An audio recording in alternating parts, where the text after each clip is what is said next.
ఏడో black రిపేర్లకే 1700 కోట్లట. So ఏది ఇది? మేడిగడ్డ సంబంధించినటువంటి విషయం. మేడిగడ్డ మరమ్మతులకు భారీగా ఖర్చు అవుతుందని ప్రభుత్వం ఆందోళన.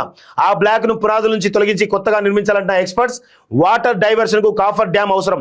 సీకెండ్ ఫైల్స్ను తొలగించలేని పరిస్థితి. వాటి ప్లేస్లో షీట్ ఫైల్స్ వాడితే ఎలా ఉంటుందన్న యోచన. ఎటు తెలుసుకోలేక ఇరిగేషన్ అధికారులు అయోమయం అంటూ చూస్తున్నాం. సో కేసీఆర్ కట్టినటువంటి కాళేశ్వరం ప్రాజెక్ట్ ఏదైతుందో ఆ కట్టినటువంటి 3 సంవత్సరాల్లోనే పోయిన విషయం గమనిస్తా ఉన్నాం.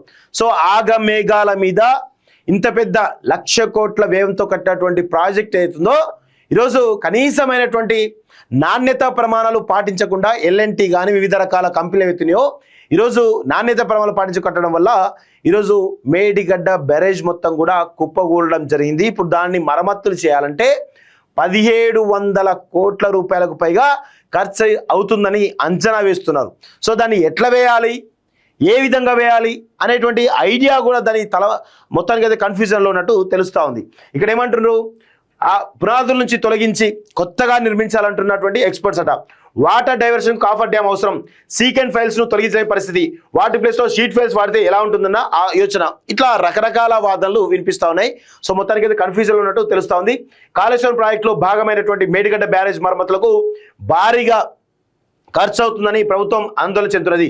కుంగిపోయిన 7వ బ్లాక్ రిపేర్లకే 1700 కోట్ల దాకా ఖర్చు అవుతుందని అంచనాలతో తలపట్టుకున్నది.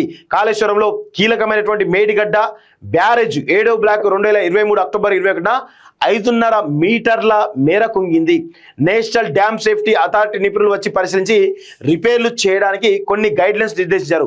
అందులో భాగంగానే ప్రభుత్వం పూణేకు చెందినటువంటి central water and power research స్టేషన్తో మేడిగడ్డ అన్నారం సుందిల్ల బ్యారేజ్ వద్ద టెస్టులు చేయిస్తున్నది. సో దీంతో పాటు అయితే మేడిగడ్డ వద్ద పరిస్థితులు చూసిన నిపుణులు 7వ బ్లాక్ను ఏవైతే ఉందో మేడిగడ్డ 7వ బ్లాక్ ఏదైతే ఉందో దాన్ని పునాదుల నుంచి పైదాకా 11 గేట్లతో సహా పూర్తిగా తొలగించాల్సిందని చెప్పినట్టు తెలిసింది.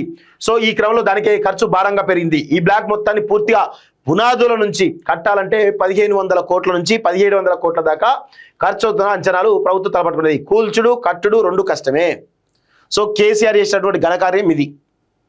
సో కేసీఆర్ తనకు తానే పెద్ద ఇంజనీర్ అనుకొని ఫీల్ అయ్యి కాళేశ్వరం కట్టిండు. తీరా వస్తే అది ఏ విధంగా పరిస్థితుందో కనబడుతుంది. కేవలం కాళేశ్వరం ప్రాజెక్ట్ అనేది కమిషన్ల గురించే కట్టిండు కేసీఆర్, అంతే తప్ప వేరే ఏం లేదు ఇక్కడ. 7వ బ్లాక్ను పూర్తిగా తొలగించి నిర్మించాలంటే నీటి డైవర్షన్ మరో కాఫర్ డ్యామ్ను దిగువన కట్టాల్సి ఉంటుంది. ఆ కాఫర్ డ్యామ్ నిర్మాణానికి అయ్యే ఖర్చుతో పాటు అక్కడ వేయాల్సినటువంటి అప్రోచ్ రోడ్లు ఇతర సామాగ్రికి అదనంగా ఖర్చు పెట్టాల్సి ఉంటుంది. ఇటు 7వ బ్లాక్ పొడవు 200 మీటర్ల పైగా ఉంది. బ్యారేజ్ ఎత్తుకు తగ్గట్లు నిర్మించాలంటే దానికి అయ్యేటువంటి ఆర్సీసీ స్టీలు కాంట్రాక్ట్ ఖర్చులన్నీ కలిసి తడిసి మోపడవుతున్నాయని ఆందోళన వ్యక్తమవుతున్నది. సో సీసీ బ్లాక్లు, రాఫ్ట్లు, గేట్లు అన్ని తీసేయాల్సినటువంటి పరిస్థితి ఏర్పడుతున్నది. సో సీకెండ్ ఫైల్స్ పరిస్థితి ఏంటి?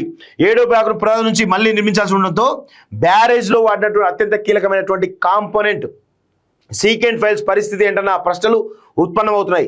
బ్యారేజీకి అసలు పునాది అదే కావడం, అది లేనిదే బ్యారేజ్ నిలబడలేని పరిస్థితి ఉండడంతో ఆ సీకెండ్ ఫైల్స్ను ఏం చేయాలని దానిపై అధికారులు తర్జన భర్జన పడుతున్నట్టు తెలుస్తూ ఉంది. సో కేసీఆర్ చేసినటువంటి దుర్మార్గమైనటువంటి ఆగమేఘాల మీద ఏదో అయిపోయింది అన్నట్టుగా చాలా తక్కువ కాలంలో ఇంత పెద్ద ప్రాజెక్ట్ కట్టి ఈరోజు పెద్ద ఎత్తున స్కామ్కు తెరదీసిండు. సో దానిపైన ఏమైనా విచారణ చేసి ఏమన్నా వాటిని ఆయన ఏమైనా చర్యలు తీసుకుంటారంటే అది కూడా లేదు. కేసీఆర్ అదేవిధంగా రేవంత్ ఇద్దరు ఒకటై తెలంగాణ రాష్ట్రాన్ని సర్వం దోచుకున్నట్టుగా కనబడతాం తప్ప వేరే ఏమీ లేదు ఇక్కడ.